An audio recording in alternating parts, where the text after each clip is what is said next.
arrautzak jarri ditu, eta arrautzetatik umeak ateratzen ari dira.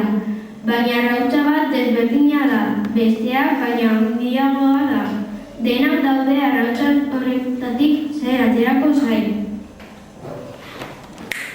Azkenean, artetxo bat jaio da, baina ura bestea baino askoz handiagoa da.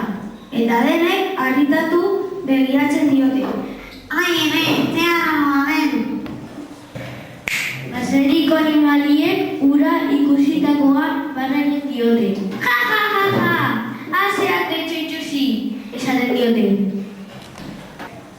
Eta beste batek ere barrenik diote. Eta esan diote, itxusi, itxusi, alde bendi, zu bezala gu bezalakoa. Lotxaren artetxoak baserritik alde egin du eta aintzirara batean eskutatu da. Baina aiztirarika tiroka dabiltza atea harrapatu nahi. Pim, pam, pum entzute da leku guztiatik.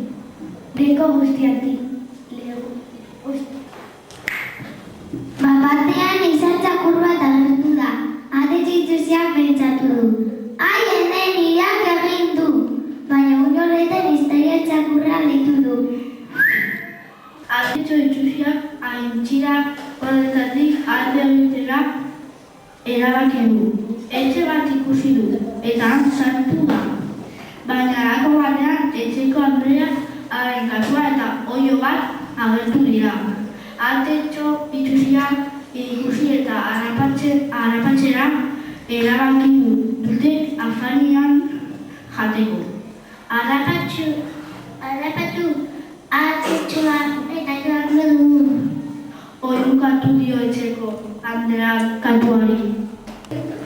Artetxo itxusiak nola edo arantxerretatik alde egin du eta atxiara itzuli da belar artean eskutatzera. Bere eskutaletutik zizneak ikusi ditu eman. Ze polita diren, pentsatu du artetxoak. Ni berriz oso itxusia naiz, eta denek barre egiten didate. Artetxoa zaku batean eskutatu du bere amak ez ikusteko, baina halako batean umean artetxoa deskubritu du. Ze sustua eman didazun! Ama, begia, zer dagoen zaku honetan.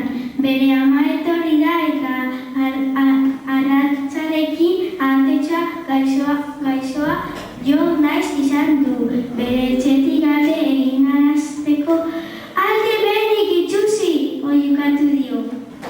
Eta itxusia zulo batean eskutatu da, han negu osoa pasatzeko. Udaberria iritsi denean, zizneak berriro ikusi ditu. Ze politak eta irainak diren. Baina halako batean uretan bere irudia ikusi du. Harrituta gelditu da. Bera ere tizne bat da, tizne handia eta oso polita. Zaizue?